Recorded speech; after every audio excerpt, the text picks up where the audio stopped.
A quick like and subscribe really helps our channel grow and allows us to bring you even more amazing content. Thank you for your support. I had just turned 15 when I first met Clara, our new au pair, who arrived from Europe with an accent so thick I could taste it, and she brought an air of mystery that captivated me instantly. She was supposed to help with my younger siblings, but somehow, our connection was electric, charged with tension that lingered in the air like static before a storm. At first, we exchanged shy glances, her laughing at my awkward jokes, and I noticed how she'd subtly touch my arm while explaining something mundane about her life. It was innocent enough, I told myself, a friendship between a boy and a woman twice my age, but as the weeks passed, our bond deepened amidst the backdrop of my parents' obliviousness. We began stealing moments together, whispers in the kitchen late at night when everyone else was asleep, the way she'd read to me from her favorite novels, our knees brushing against each other while we shared secrets, and something about her presence made my teenage heart race in ways I didn't fully understand. One night, while the house was silent and the moon bathed everything in a ghostly glow, I found her sitting outside, staring into space, her expression heavy with thoughts that didn't seem to belong in our cheerful household. I dared to join her, and as we shared the darkness of the night, I felt a pull towards her that was almost irresistible, drawn in by the way her eyes sparkled like the stars above us. It was a boundary I knew I shouldn't cross, but when she looked at me, really looked, I felt an uninhibited rush, a longing that whispered in the back of my mind that I was no longer just a kid. That night turned into a turning point, and before I realized what was happening, we were exchanging secret touches and stolen kisses that ignited something I still can't catalog, a heady mix of exhilaration and fear that came with the territory of our forbidden affection. Yet behind the thrill lurked an insidious dread. I was aware that if anyone found out, especially my parents, it would spell doom not only for Clara but also for me. But then a day came when an argument between my parents erupted, and, caught up in the chaos, I slipped out to find Clara. Underneath the willow tree in the backyard, I confessed my feelings for her, words tumbling out in a rushed confession that hung in the air, and rather than recoil, she leaned in closer, her breath mingling with mine as we kissed deeply, the world around us fading as we lost ourselves in that moment. For months, we became engrossed in our clandestine affair, the thrill of secrecy amplifying our every moment together, leaving little breadcrumbs of deception that I buried away under acts of normalcy in front of my family. But then, Clara began to change. She became distant as if she was wrestling with her own demons, and when I cornered her one evening, she told me about a troubling call from her family back home that left her shaken, unveiling a tide of worries about her future and fears about being deported, a reality that cut through the bliss of our affair like a knife. I tried to console her, to promise that we would figure it out together, yet even I could sense the impossible nature of our bond. How could we continue this when the ground beneath us felt increasingly unsteady? Despite the uncertainty, the desire still pulsed like a living organism between us, feeding off our vulnerability, and it culminated in a night where reality crashed down around us. I watched Clara cry, a beautiful mess of sorrow and fear, and without thinking, I whispered I loved her, hoping it would somehow anchor her against the chaos that threatened to engulf her. With tears streaming down her cheeks, she kissed me fiercely and suggested we run away together, a thought that both thrilled and terrified me, but then came the night everything unraveled. It was after a particularly long night binge-watching our favorite series, and I fell asleep on the couch, only to wake up just before dawn to sounds that chilled my blood. I stumbled through the darkened house to find my mother in the kitchen, a phone pressed to her ear, her face pale and haunted. The words slipped out before I could stop them. "Where's Clara?" The room went silent, and suddenly, it wasn't my mother's gaze that fell upon me, but the icy stares of authority beyond her, two men who were waiting just outside our front door like shadows poised to engulf me. Panic gripped my heart, a suffocating wave of anxiety as my mother turned to show me Clara's suitcase packed hastily by the door, the officers informing us that Clara was being taken into custody for overstaying her visa and that my family's whole world would shatter once the dust settled. I watched as she was led away in handcuffs, a heartbreaking mix of horror and rage bubbling within me as I realized I was powerless to stop any of it. The last thing Clara said to me was a promise that she would find her way back to me, but I never spoke to her again. Days morphed into weeks as I tried to navigate through this new reality at home, my parents oblivious yet again, though I wore a mask of normalcy like stone, each moment titling ever more precariously under the burden of betrayal I felt seeping into my veins. I revisited every single moment we spent together, the laughter, whispered secrets, and that wild, reckless love that I felt, a constant reminder of what had been taken from me, and nights spent tossing and turning would bring me no solace. Then came a series of strange events that took a turn I never could have anticipated, A soft tapping on my window one sleepless night revealed the figure of Clara, her silhouette barely visible but unmistakable, eyes wide with a desperate fire that ignited hope buried deep within me. But something was off. She wasn't just running from the past but ran into the unknown, her demeanor twisted by the fear of being trapped. She told me they planned to deport her back home, but my heart sank as I listened. Something felt all too wrong in the energy that enveloped her. Desperate for answers, I leaned closer only to realize she was not alone, shadows looming behind her like the fading embers of a dying fire. I couldn't see their faces, but I could feel their malicious intentions burning through the night air. Clara's eyes flickered with something that looked alarmingly like despair, and suddenly she was not the carefree woman I once knew but a marionette dancing on strings pulled by someone else. She grasped my wrist, and for the briefest moment I felt that electric charge again. But it quickly dissipated, replaced by something dark, something that whispered almost inaudibly, "Run." But it was too late. There was nothing we could do as darkness engulfed us. She vanished into it, a haunting specter leaving nothing behind but a cold chill that dug deep into my soul, marking me with the weight of an unfinished story.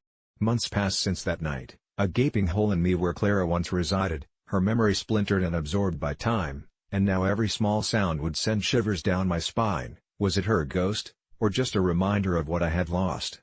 Each creak of the house began to feel like a warning, a reminder that not everything was as it seemed, and the shadows outside my window became an ever-watchful presence that I could never fully shake. I thought about Claire often, in stolen moments from school, a tortured love that continued to haunt my existence, and when I looked outside, at night just before I drifted off, I half expected to see her reflection shimmering against the glass, but all I found was the gnawing fear that I could never escape the consequences of our choices. Then one evening, as I was sneaking out for fresh air, I stumbled upon a letter hidden under the floorboard in my room, addressed to me in Clara's messy script, filled with frantic scribbles about not letting go, about truths buried deep under shadows, and a warning: they are still watching. Trust no one, leaving me gasping for breath as everything came crashing down around me. What did she mean by that? Were they waiting for me too? I realized that moving forward meant unearthing secrets long buried, unraveling the twisted threads of our past, and confronting the painful reality that, at 15, love hadn't spared me from a waking nightmare where I must now decide: do I seek the truth and confront the unseen dangers lurking in the shadows, or do I stay lost in my memories, trapped by the lingering secrets we once shared? The choice isn't mine alone anymore, shadowed by the specter of a love I barely understand, and as I look out once more, I can't shake the feeling that the story isn't truly over. It's waiting, lurking just beyond my reach, and whispering ceaselessly in the dark that Clara, and whatever she represents, is still very much a part of my life. When I first met Aaron, his odd habit of sitting on the stairs struck me as endearing, a quirk that added charm to his otherwise grounded personality. But after 3 years of marriage, what I initially found whimsical became a chilling source of contention. Every evening, like clockwork, perched against the staircase railing, he would sit staring into the shadows cast by the dim hallway light as if waiting for something, or someone. At first, I shrugged it off as a simple idiosyncrasy. We all have our routines, right? Yet, the deeper I delved into his unyielding descent into this strange fixation, the more I realized I was slipping down the rabbit hole with him. Friends raised eyebrows during dinner parties when Aaron spontaneously excused himself for stair time, and I found myself defending him when they laughed and made comments like, "Is he trying to catch ghosts?" My own laughter had faltered awkwardly, but dismissing the behavior outright felt wrong. In my heart, I could feel something lurking in the back of my mind, that unsettling chill that crawled down my spine, whispering that something wasn't right. It wasn't until the night of the storm that I first started questioning his fixation as more than just harmless silliness. The lightning struck so close that the glass in our windows rattled, and the power flickered, plunging us into darkness. I stumbled to find my flashlight, but as I neared the staircase, a strange sound drifted from Aaron's post, a low, hypnotic hum, flowing like water over stones. My heart raced as I shone the beam toward him, but he appeared blissfully ignorant of my presence, completely entranced. Just then, the hum morphed into words, taunting me, whispering my name with an unsettling familiarity that sent ice through my veins. I wanted to reach for him, to shake him out of whatever trance he was in, but my feet felt glued to the floor, unwilling to break the spell. "Aaron?" I finally squeaked. He blinked, his gaze coming into focus, and the look of pure confusion on his face was like a shard of glass slicing through my chest. "What's wrong?" he asked, voice thick with sleep. After stumbling over my words, I told him about the humming, but he shrugged it off as a trick of the storm. The next day, I decided to do some digging, researching stairs sitting online, and my stomach fell. It was a bizarre phenomenon some called positional meditation, with connections to cult-like practices, which began painting a sinister picture in my mind. I thought of confronting him but was paralyzed by fear. What if the quiet surrender to the shadows was a sign of something darker, a part of him I didn't know? Days turned into weeks, and the frequency of his stairs sitting escalated. Sometimes I could hear him murmuring, having conversations in a language I didn't recognize, while I became a ghost in our own home, hovering in the kitchens and bedrooms filled with toxic dread. One evening, desperation got the best of me, and I staked out in the hallway to confront him. I leaned against the wall, heart pounding, when I finally summoned the courage and confronted him, demanding he quit the odd ritual. But when I reached out, suddenly my world disintegrated as the air crackled around us. "You don't understand," he pleaded, his eyes wide with something I had never seen before, fear mixed with exhilaration. "They are waiting for me. The sound calls." I felt ice twisting in my stomach. There it was, the singular rift between us, with me standing firmly on one side, desperately trying to pull him back from whatever abyss he tumbled into. Panic washed over me, and I insisted we needed help, but Aaron only tightened his grip on the banister, eyes glistening as though he were torn, an entire universe breaking apart behind them. That was when the strange noises began. Every night after he started spiraling, the walls creaked and groaned, shadows flickered just out of view, like they were sneering at our fragile existence. I debated whether I should call someone or wake him, but then I hesitated and drowned in silence.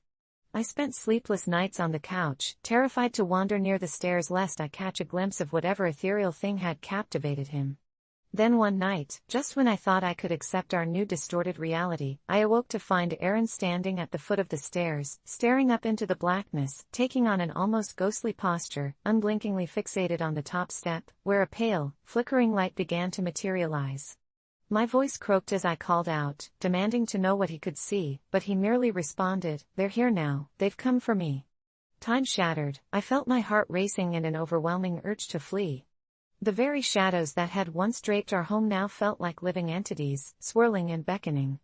In a moment of extreme desperation and instinct, I lunged and grabbed him, pulling him away from the bottom step, terrified of the fate he was so eagerly embracing. The light winked out with a pop, and he turned to me, rage and confusion flaring in his eyes before something in them dimmed, and he finally seemed to break free from whatever enchantment had gripped him. "What did you do?" he murmured, a hint of panic creeping into his voice. I took a step back, horrified yet relieved, realizing I had yanked him back from some tongue-in-cheek path that offered nothing but despair. We spent that night talking. I tried explaining the sounds, the way he'd been acting, the horror clawing through my mind. He listened, nodding slowly, but it felt like trying to stitch a gaping wound closed with nothing but threads of silence. He promised to stop sitting on the stairs, but the truth was, he didn't. He just did it when I wasn't home, and what was even worse? It didn't seem to bother him, a secret pathway he had invisibly carved for himself. The creaking of the stairs became my worst nightmare, a haunting reminder that something darker was tangled in the very fabric of our lives, gnawing at the edges of our reality. A few weeks later, I received a message from a friend who had seen a post on a local forum. It was about stair sitting, but this time the tone shifted towards something darker. Someone related their own experience, detailing people who had disappeared after embracing the dark rituals surrounding stair sitting. My heart crumpled as I understood too well that each tale resonated painfully with our own. I couldn't bear to think that Aaron was edging toward that fate, and that's when I realized it was no longer a simple quirk, it was a siren call to his very essence. One night, I confronted him yet again, my voice trembling as I pleaded for him to talk to me, to let me help him break free from this malevolent pull. He grew distant, his eyes glazing over as he muttered about how the connection was irreplaceable, his lips curling into a smile that made my skin crawl. In the pit of my stomach, I felt doom approaching. The shadows were gathering once again, a thick black fog creeping closer, and I didn't know if I could save him before it was too late. Things escalated into madness. Every time I caught him sitting, whispers would crawl through the house like a sinister echo, and I grew more frantic. I searched for solutions, scoured the web for anything that might help. Most advice seemed like a vague, foggy guide that only intensified the fear of my helplessness, but I stumbled upon a last resort suggestion, a ritual to confront what he now called the calling. I knew it could just as easily backfire, but if it meant saving him, I had to try. The night of the ritual came, and our home pulsed with an ominous energy as I set everything up, the air thick as I placed candles around us, trembling as I prepared to expose the heart of the problem once and for all.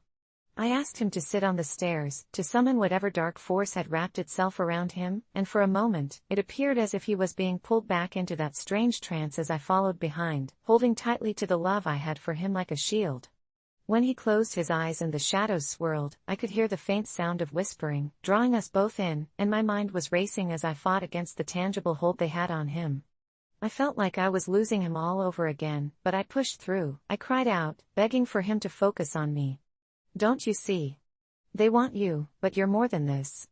The energy shifted, rippling through the air, and I prayed for clarity, for him to break free from whatever malevolent grip was pulling him. For an agonizing moment, it looked as if he might not return, that the shadows would swallow him whole, but in a rush of courage, I wrapped my arms around his waist. It was a surge of feral determination that pulled him back to me, and he jolted awake, gasping as the dark whispers faded into silence. We fell back onto the floor, panting heavily. I won't let you go, I cried, holding him tightly, as though I could sew his very essence back together. I thought we would be safe now, that the dark merely needed to be confronted, but a sudden realization crashed over me like thunder. Aaron's grin had shifted from a mere twisted amusement to something far more sinister. He whispered into my ear, "They're still here." The air turned cold, and even as I felt hope bloom in my chest, the shadows flickered back to life, thickening around us, absorbing my disbelief as they reached for my husband, my love, threatening to unravel every shred of light I still harbored. Now as I sit here, heart racing and hands trembling, I can't help but wonder if in my desperate attempts to save him, in defending against that haunting ritual, I've only placed myself within reach of the darkness too. Ida, for defending my husband's stair-sitting habits? I think I already know the answer, and I'm terrified of what it may mean for the both of us. I used to think that faking my best friend's high school report card would be harmless. My friend Ethan always struggled in school, the kind of kid who was brilliant in his way but couldn't quite grasp the structured chaos of exams and homework. He was the little brother I never had, and I could see how desperate he was to make his parents proud. So, when the time came for report cards to be sent home and I noticed how anxious his mom was about his grades during one of my visits, a dark idea crept into my mind.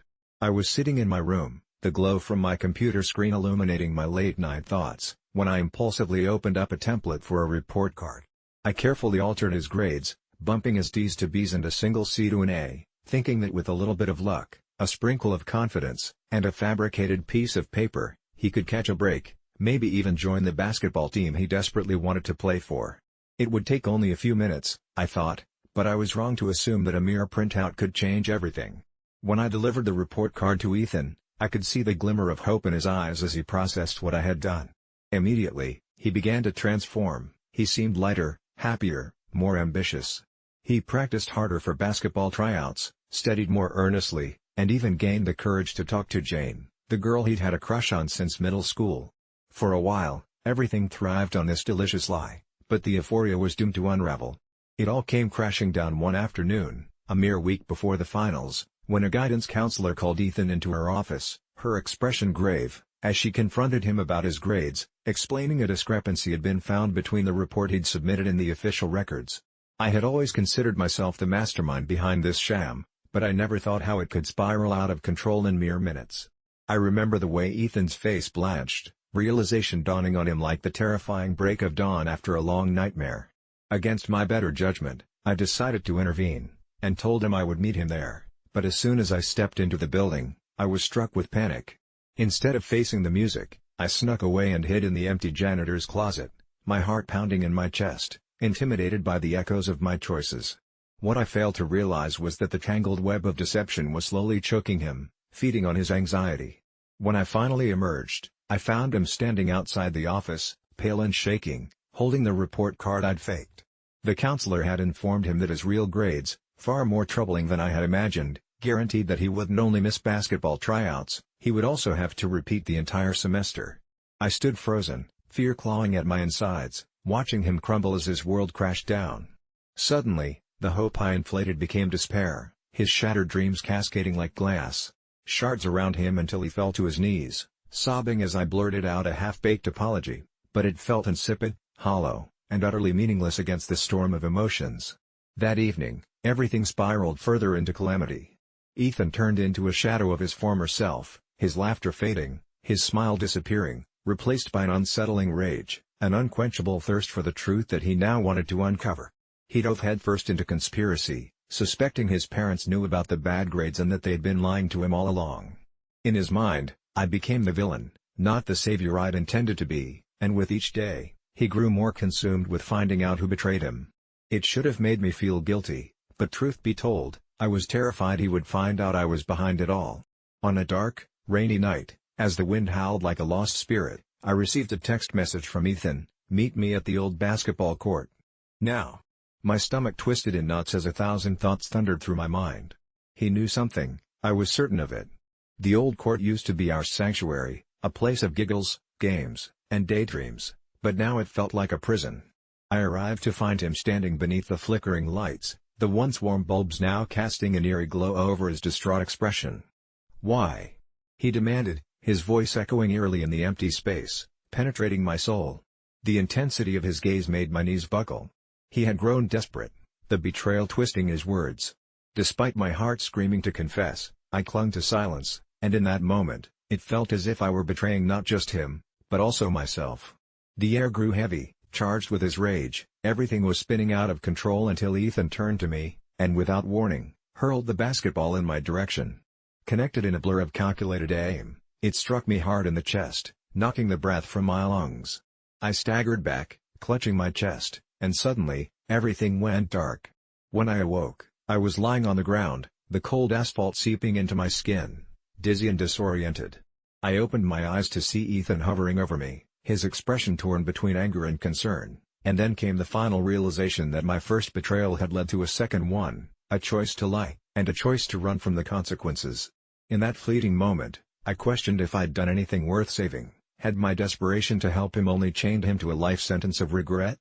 The last words I heard him whisper as I faded into unconsciousness were haunting. "You ruined my life," slashed through the air like a living entity, an accusation I didn't know how to defy. I drifted in and out of sleep, visions swirling around me, filled with Ethan's shifting expressions, anger, sadness, hope, all colliding within the suffocating silence. It took days before I regained full consciousness, and by then, everything had changed. My phone exploded with messages from our friends. Lenora calling me a coward, Josh blaming me, while Ethan was missing. Desperation clawed at my throat as I learned he had left our town, vanishing into thin air like smoke, and in that moment, I became a prisoner of guilt in a world that had once vibrated with laughter. Months passed, I tried reaching out to his parents, to friends, but every call fell flat, hollow reminders of my betrayal. I scrolled through social media, searching for any sign of him, only to find empty posts, pictures of our old group together, memories of the past replaced by sad captions like "missing someone," a weight on my chest that never lifted. Eventually, I burrowed into my studies, earning my place in college, but every award felt like a taunt, a reflection of the life I had sabotaged. I tried everything to fill the void, but nothing replaced Ethan's absence. It wasn't until graduation that I learned he had never returned home, ghosted, with no answer as his parents, no longer angry, begged me to tell them what happened. I couldn't reveal my hand, but each lie felt heavier than the last. The truth I crafted had turned into a monster. With every heartbeat, it shifted, becoming something altogether terrifying, slithering into my mind like a parasite. Weeks turned into months, into years, and the pain never dulled. I graduated and moved on, but there was one constant lingering, a shadow seldom spoken, and one night, 10 years later, I was cleaning out my closet when I stumbled upon the old basketball, worn and cracked, the one Ethan had hurled at me under the flickering lights of our past. It smelled of sweat and memories, a ghost of what once was, reminding me of a time when everything was innocent and whole, and an overwhelming urge washed over me, leading me to drive to the old court. I slid out of my car, heart pounding as I wandered into the park, darkness swallowing me whole until the silence screamed. I stood alone on that court, enveloped in shadows, reliving the moment when everything changed and the words that haunted me echoed in the recesses of my mind. I waited there for hours, lost in my thoughts, hoping against hope to see a familiar silhouette emerge through the darkness. That's when I heard it, the sound of a basketball dribbling, echoing like a haunting melody through the night, each sound striking my core.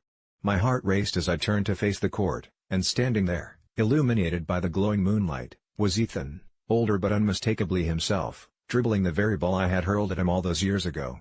My breath caught in my throat, my mind racing, filled with a mix of hope and dread. This was my chance to confront the demons, to apologize for the destruction my lie had wrought. Just as I took a step forward, he looked up, his eyes meeting mine, 1,000 emotions colliding in a single piercing glance. I opened my mouth to call out, but then Ethan's expression shifted, hardening into something unrecognizable. Without a word, he turned on his heel and stepped back into the shadows, leaving me standing alone, the whirlwind of regret flooding back, reclaiming me in the unfathomable darkness. The weight of my betrayal lingered in the air long after he disappeared, a loss so profound, it felt as if the earth had quaked beneath my feet, uprooting every certainty, every hope I had held dear. As I stood there, grasping the basketball tighter, tears stinging my eyes, I realized that some lies aren't just fabricated identities, they become living entities, insatiable monsters that feed on the souls of their victims, and in the end, the chains they forge can choke the very existence out of those who dare to dream. Last summer, my friend Brian dared me to jump on his new trampoline after school, but I just shrugged it off, claiming I wasn't in the mood. Honestly, I felt a strange unease whenever I went near it, as if it were more of a portal than a simple backyard attraction. Brian was relentless, teasing me about being scared and insisting that it was perfectly safe, but I couldn't shake the feeling that something was off. You see, he had gotten that trampoline the previous weekend, almost impulsively, after attending a yard sale that offered it for a steal because the family was moving away quickly. As I tried to walk away from his persistent offers, I overheard Brian mention something about how the trampoline seemed alive to his little brother, Timmy, who was only 5 and had already developed this eerie attachment to it. I chuckled nervously, brushing off the remark, but later that night, I heard Timmy's laughter drifting into my window, and the sound was oddly distorted, a kind of echoing giggle that made the hairs on the back of my neck stand up. When I told Brian about it the next day, he downplayed it, saying Timmy was just being a kid. Still, I couldn't help but remember the murmurings I had heard from the other kids at school, whispers about the last owners of that trampoline, the couple who vanished without a trace, leaving their house in disarray and their yard littered with the remnants of a normal family life. As days turned into weeks, and each day brought an increasing intensity of Timmy's obsession with the trampoline, I became more uneasy. I could often see him out there, springing into the air, laughing uncontrollably as if the trampoline was buoying him to new heights of joy. But every now and then, he would stop mid-jump, tilting his head as if listening to something from the shadows of their large oak tree. Finally, one late afternoon, I relented and agreed to join Brian and Timmy. As I climbed onto the trampoline, the surface felt unnaturally warm under my feet, almost pulsing, like it had a heartbeat. I tried to force a smile, bouncing gently, but that sensation of unease returned tenfold. It wasn't fear of falling, it was an instinctive dread that clawed at my stomach, warning me to get out before it was too late. Within minutes, Timmy returned to jumping, his laughter now edging towards something sinister. He would occasionally stop, staring wide-eyed at the ground, and that's when it hit me. I couldn't quite tell if he was laughing or if he was being called to something I couldn't see, a siren song that made him float just a little too close to the edge of sanity. That night, I lay in my bed, tossing and turning, unable to shake the feeling that the trampoline had changed something in Timmy. It wasn't just a plaything anymore. I can't explain it rationally, but I started having dreams, vivid and grotesque, dreams of wide-open spaces and crooked shadows, of children jumping in circles, their laughter resonating into an empty abyss. I woke in a cold sweat, and when I glanced out the window, there was Timmy again, bouncing on the trampoline beneath the pallid light of the moon, but this time, it was just him, alone, with that faint aura of something in the air, a palpable tension simmering beneath the surface. By the end of that week, Timmy's parents pulled him away from the trampoline, claiming it was time for bed. But I knew better. I could see how the glow of the moonlight dimmed to a dull hue, the energy changing palpably as their home became quieter. The very next morning, though, I was jolted awake by the sound of frantic knocks on my door. It was Brian, panting and wide-eyed. He said Timmy had vanished from his room, and the last time anyone saw him, he had been headed toward the trampoline.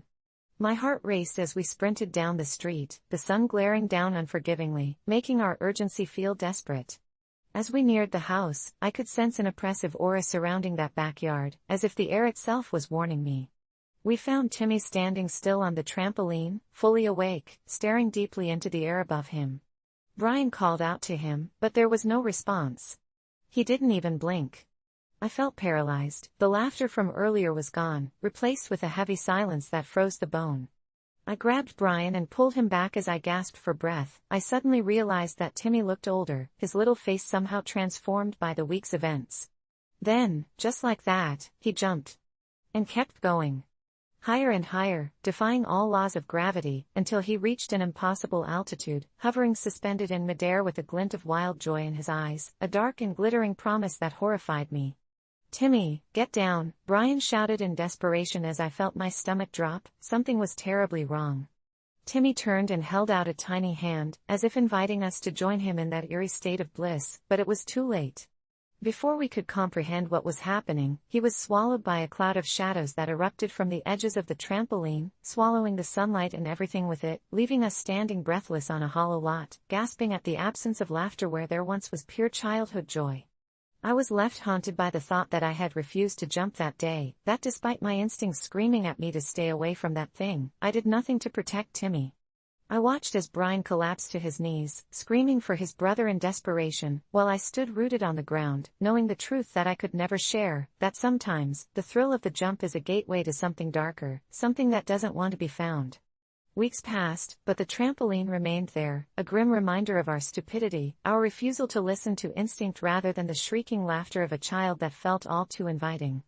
To this day, I wonder if giving in would have turned the tides, if perhaps Timmy and I could have escaped those sinister depths together, but now, all I hear is the echo of his laughter from the lifeless backyard, making me question, was I truly the idiot for not jumping on that trampoline? For years, I struggled with an undercurrent of darkness that I labeled as depression, a vague specter that loomed over my daily existence, and as I searched for answers, I fell deep into the world of online forums where self-diagnosed mental health issues seemed like a badge of honor, where I began to lose track of what was real and what was merely a tapestry of others' experiences woven into my own. I read every post about anxiety, ADHD, and BPD, each tale laced with an unsettling familiarity that convinced me I must be drifting in the same troubled waters, and instead of seeking professional help, I found camaraderie in shared pain, wrapped in the comforting anonymity of usernames and avatars, learning the language of my supposed afflictions, how to express my anxiety with preciseness, and soon even my closest friends began to address me as that anxious one, yet the weight of expectation was suffocating. Every time I hesitated to respond, every time I stumbled over my words, I felt like I was morphing into the very essence of what I claimed to be. In the depths of my spiraling identity crisis, something sinister began to emerge, an impulsive, shadowy urge to find a deeper connection, and one night, I stumbled across a post that described drenched feelings of despair, a kind of pervasive entity that the poster referred to as the Mind Reaper, claiming it could penetrate through your self-images and make you feel as though those self-diagnosed issues weren't just symptoms of psychological turmoil, but actual living demons that awaited every moment of weakness to latch onto. And as I delved deeper into his posts, I couldn't help but feel a chilling resonance with the way he described the Reaper, a paralyzing presence that curled around your consciousness, siphoning warmth until no shred of hope was left, making you feel as though your life was a grotesque performance staged for fleeting sympathies. And the more I read, the more I found myself living under the shadow of this phantom pain, wondering if perhaps, just perhaps, the separation I felt between my self-created persona and the truth of simply being human was the very thing that drew this dark entity nearer. Coincidentally, a few days later, upon returning home from a particularly draining therapy session where I finally admitted my obsession with self-diagnosis, I found an unmarked package on my doorstep. My heart raced as I stumbled inside, unwrapping it with trembling fingers to uncover an old mirror, the glass fractured in such a way that it fragmented my reflection into hundreds of glimmering shards, but nestled among the jagged edges was a hastily penned note that read, "The Mind Reaper walks just behind you, watching, waiting, this mirror is your truth." Confused yet compelled, I decided to place the mirror in my room, where it loomed ominously, feeling like a living thing. When I caught a glimpse of myself in its fragmented visage, I felt like I was staring into the abyss. Was that really me, or merely the assembly of all the pain I felt mirrored back as the pieces clinked like brittle glass? Days turned into weeks, every night shadowed by nightmares where the Mind Reaper's voice would taunt me, whispering secrets of my life, weaving in and out of reality, even pulling at the corners of my mind when I was awake, and I lost track of daylight as every evening I'd sit in front of the mirror and try to piece together my scattered self, only to feel the irrevocable loss of identity sink further, as if I'd willingly become a vessel for something larger than my own existence. On a particularly chilling night, when rain pelted against my window with a violent insistence, I couldn't shake the feeling that something sinister was finally taking hold post-colliding revelations, and as I stared into the dark reflections of my own fractured psyche, my breaths caught in my throat when a formless shadow slinked behind me in the mirror, darkening the light until all I could see was the shimmering facsimile of my own terror etched back at me, and in that moment, I realized how truly fragmented I had become. All the pain, all the self-diagnosis boiled down to a single thread, and on the other side, the Mind Reaper stood relentless, a twisted specter hungry for my existence. But the irony hit me hard. I was no longer sure if I was the one afraid of this dark being or if I had become a mere puppet in its hands, lost in the chaos of my pursuits to sew together my true self from scraps of borrowed experiences.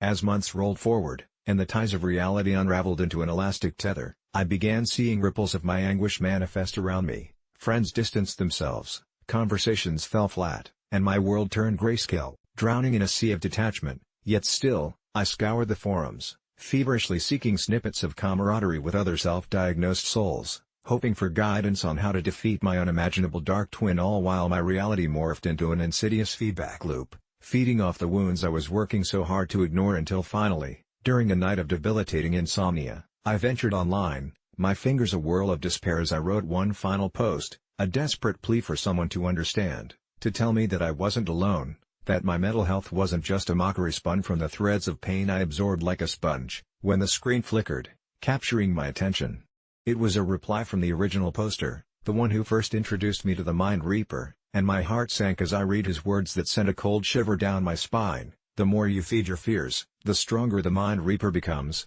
It knows every secret, and it's hungry for more. I mulled over those words, feeling a sense of inevitability wash over me until I finally took the leap to confront my reflection once more, only to see him there, looming larger than life. He smiled, a twisted, insidious grin that stretched farther than I thought feasible, and in one last act of desperation, I shattered the mirror, each fragment a cry of recognition for the darkness I had allowed to tether my existence. But the moment the glass fell to the ground, an anguished wail erupted from the very heart of my torment, swirling up and consuming me, and as I succumbed to the darkness, I realized there was no escape. The Mind Reaper hadn't just become a part of me, it had devoured who I once was, leaving a hollow shell in its place. So, if you read this and find yourself caught in a similar web of fabricated identities, know this: once you unravel that truth within, the Mind Reaper is a harbinger that grows stronger with every self-diagnosis. Be wary, for it waits to claim another victim, lured by the whispers of your tortured soul, until you're left with nothing but a mirror reflecting what you fear the most, the manifestation of every inadequacy wrapped in shadows, forever trapped within the confines of its malevolent gaze. I never thought asking women for their IDs would lead to something sinister, but here I am, sharing a tale that forever changed how I see the world around me. My name is Luke, and I'm a 29-year-old bartender at a trendy downtown bar, surrounded by neon lights and the hum of laughter. The job has its perks. I get to meet all kinds of people, most of them well above the legal drinking age of 21. You'd think it'd be simple, like just pouring drinks and taking some shots with the customers, but there's a game I play that keeps my mind entertained and, I suppose, a bit morbid. It started on a dare with some friends one night as we countered the boredom of the slow hours. They challenged me to ask attractive women for their IDs, even those who clearly looked older than me. I began doing it casually, laughing it off when they'd roll their eyes or smirk. Do I look like a minor? But one night, everything changed when she walked in. Her name was Sarah, a stunning brunette who seemed to float rather than walk, with a smile that could charm the devil. As she approached the bar and ordered her drink, my fingers tingled with the thrill of the chase. I smiled and asked her for her ID, half knowing she might think it was some sort of flirty banter. Instead, she cocked her head, her eyes narrowing with intrigue. Then she produced her wallet and slid me her driver's license. To my surprise, she was 28, but it wasn't the number that caught my attention, it was the faint, almost imperceptible tremor in her hand as she handed it over. I caught a glimpse of something strange. Her picture showed a woman with vibrant energy, but her aura felt clouded, heavy, as if she were carrying a darkness that didn't quite belong to her. I chuckled lightheartedly, returning her ID, but something compelled me to ask her if I could see it again, if only to admire the weird sensation swirling around her. She handed it back, a little bemused, but the entire vibe shifted then and there. Seconds felt like hours as I scanned her ID, delighting in studying the small details and avoiding the pulsating flicker of the overhead lights that reminded me of the cover of a horror movie. Before I could catch myself, I muttered softly, "You don't seem like someone I'd want to check," my voice barely above a whisper, as if calling forth a spell with the words. A sudden chill crawled up my spine when she leaned closer, her breath warm against my ear as she murmured, "Well, maybe I'm not," sending ripples of unease racing down my body. Overwhelmed by a cocktail of emotions, I found it difficult to compartmentalize the attraction and the sudden feeling of foreboding that crackled in the air. Sarah returned to her group of friends, and I couldn't shake the feeling that something was off, an inkling I desperately wanted to ignore. Later that night, she and her friends remained at the bar, laughter mingling with drinks until the moon hung high and the crowd began to thin. But Sarah didn't leave. Instead, she pulled me aside as if to share a secret. I believed for a moment I had misread the signs, but what she showed me was a strange beauty in her cracked voice, the haunting notion that she was not just a woman harboring darkness but an emissary of it. "You think this is all a joke, don't you? Asking for IDs?" she said, her tone turning serious. "But what if I told you that sometimes they're not what they seem?" I chuckled nervously, because deep down, I could feel anxiety swell. "You're kidding, right?" But she wasn't laughing, her eyes locked onto mine with an intensity that made my heart race. Suddenly, she produced an old, battered ID from her jacket pocket, and it sent my blood cold. It displayed her name, Sarah, but it also had a date of birth that would have placed her in her mid-50s. "I'm telling you, Luke. IDs and age are just illusions. The truth is far darker than these games you think you play." I felt my breath hitch, the weight of her words crashing down like an impending storm. My mind scrambled for rationality while my instinct screamed at me to run. Just as I opened my mouth to respond, the bar entrance swung open, revealing an inexplicably tall figure cloaked in shadows, a silhouette that made my skin crawl. Everyone turned, but Sarah's gaze never glanced away from mine, her lips curling into an unsettling grin that possessed the clarity of a predator eyeing her prey. "Playtime is over," she whispered, and even though I didn't understand what she meant, something inside of me clenched, knowing I'd crossed a line into territory I should have never approached.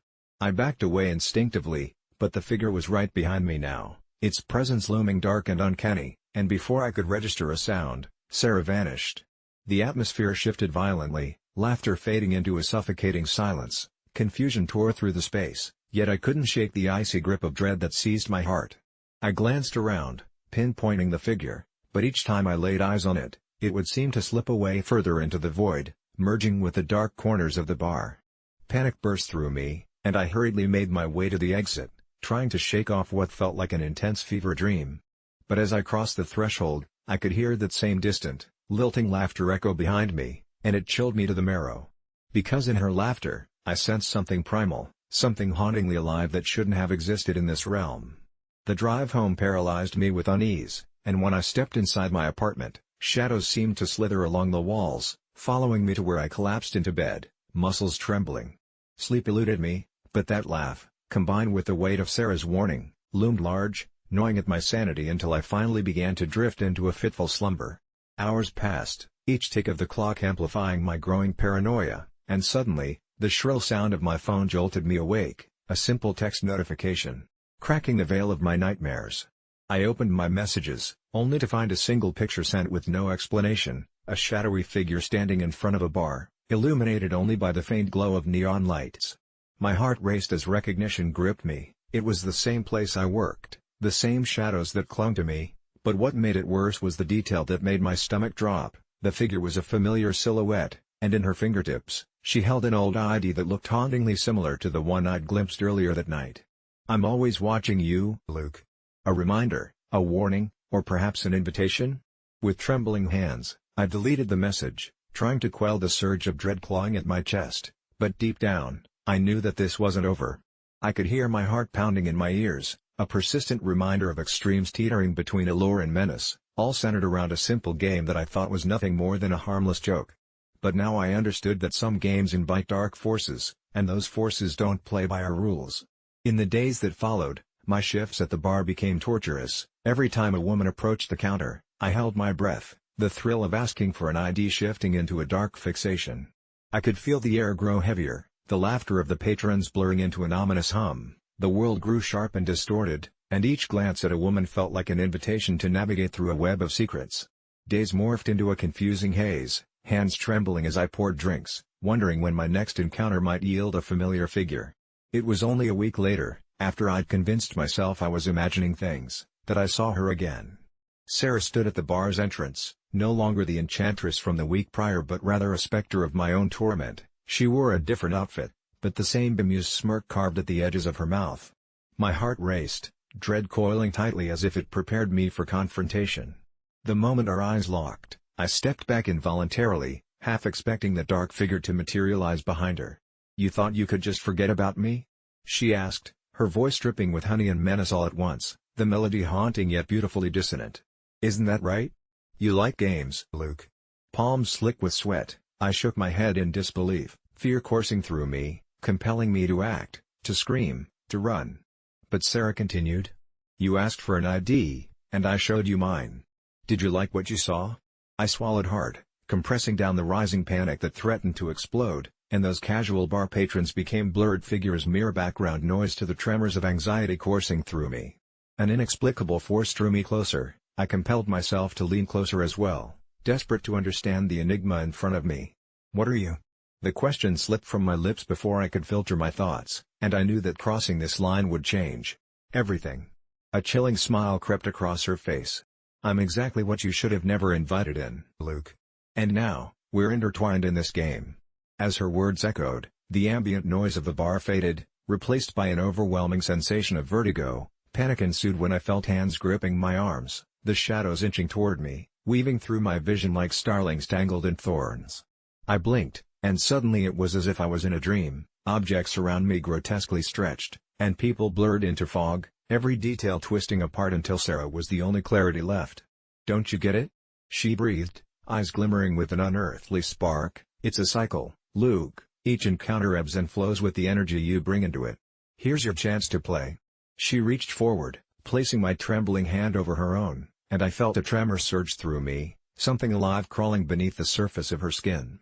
My heart hammered in my chest, and before I could jerk my hand away, it sunk deeper into her flesh, the warmth fading like the flicker of a candle before extinguishing into a dark void.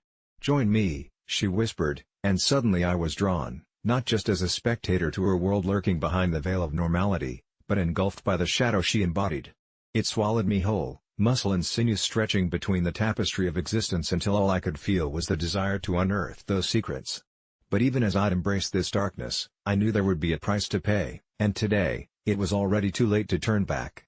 And now, dear reader, I raise my glass in remembrance of what was once an innocent game. All it took was that simple question to unravel the fabric of reality, and now I am curled up in my own skin, haunted forever in the dance of shadows, always watching, always wondering who will ask for an ID next. When I first saw Sarah, my daughter's friend from elementary school, her bright smile reminded me of my wife's, and I remember feeling an odd lump in my throat.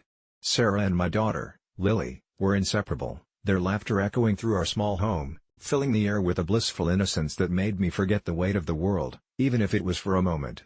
But there was something about Sarah that gnawed at me, a sensation that every time I looked at her, I saw not just a friend, but the unmistakable reflection of a bond I was not prepared to explore. I brushed it off at first as fondness that arose from watching them grow close, but as time passed, the strange feelings only deepened. One evening I overheard them speaking about a family trip. When Sarah said something about her real dad, a chill ran down my spine, and I couldn't shake the nagging question of who she truly was to my family. I tried to ignore my swirling thoughts, but curiosity turned into an obsession. I confronted Lily, but she shrugged it off as kids talk, and when I asked Sarah's parents about it during one of the school events, they brushed me aside, laughing at my alarm. "Oh, kids say the silliest things," they chuckled, but I couldn't let it go.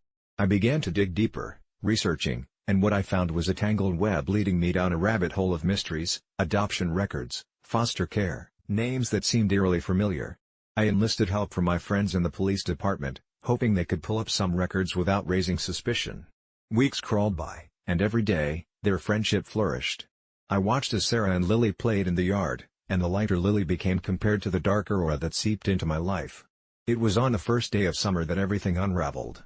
I decided to follow the girls, a decision that would haunt me. They rode their bikes into the woods behind our neighborhood, a place I had often warned Lily to stay away from. Heart racing, I trailed them, peeking through the trees, my breath caught in my throat when I saw them sitting in a clearing where an old, decaying swing set hung like a ghost of forgotten childhood. That's when I heard Sarah say something that stopped me cold. "I wish I could just live with you and your mom," Lily giggled in response, and in that moment, I swear I saw a flicker of something in Sarah's eyes, something dark. Panic surged through me, and I took a step back, snapping a twig beneath my foot, alerting them to my presence. They turned, and I quickly ducked behind a tree, but not before catching a glimpse of Sarah's expression. Her smile was gone, replaced by an unsettling calmness that twisted my stomach. I returned home restless, anxiety circling my mind, and that night, I stayed up looking through the papers I'd gathered. That's when I discovered the truth. Sarah's last name was the same as mine. Relentless thoughts spiraled as the familiar dread of realization settled in. It took every ounce of strength not to wake my wife, to scream that I had found what I feared the most. I realized Sarah could very well be my daughter's sister. I did what I had to do then. I confronted Lily again, demanding to know everything about her friend, but she only replied that Sarah was special, that they had a connection that made no sense, something that went beyond what we could understand. Those words echoed in the stillness of the night, like an incantation. I called Sarah's parents, and, in a fit of emotion, demanded to know everything they could share about her. They assured me they would look into it, and I clung to their words like a lifeline. My thoughts twisted into a frenzy of fear, and soon enough, my suspicions led me to check local news articles about child abductions and disappearances. Every day, it seemed the world was filled with stories of loss and hope, and mine was about to weave into that restless narrative. Days turned into weeks, and the tension in my household grew. I could sense my wife's unease, the way she glanced toward the empty chair where Sarah would sit during dinner, while Lily blithely talked about their adventures, blissfully unaware of my spiraling thoughts. Then, one evening as I sorted through the old boxes of family photographs, I stumbled upon a picture of my wife, taken years ago. In the background, I saw a girl who looked so much like Sarah, standing beside her, and pain flashed through me like a lightning bolt. I called my wife downstairs, barely able to hold the photograph steady, and demanded to know who the girl was, why they shared the same smile, but she grew defensive. We argued, and she begged me to stop digging, but the next night, unable to sleep, I found myself compelled to drive to Sarah's house, hoping to discover more than just words. But when I knocked, it wasn't her parents who answered, it was Sarah, and the look on her face sent chills spiraling down my spine. She smiled sweetly, but I could see confusion mingled with something darker. "Are you looking for me?" she asked innocently, and the moment felt like gravity shifted. Frozen in place, I realized I was not just intruding on a family but unraveling a thread that could pull apart everything I loved. The door creaked open wider, and in a flash, the night turned darker, the air thickening with a dreadful weight. I braced myself to ask her about her parents, to demand answers that felt just beyond my grasp, but something stopped me, something in Sarah's eyes not belonging to that innocent child I thought I knew. Before I could speak, she whispered, "Can I see Lily? It's important." The way she spoke those words chilled my bones, and I knew I had to get away. I backed off as she stared, her tiny frame becoming menacing, as if my hesitation had turned her trust into something else entirely.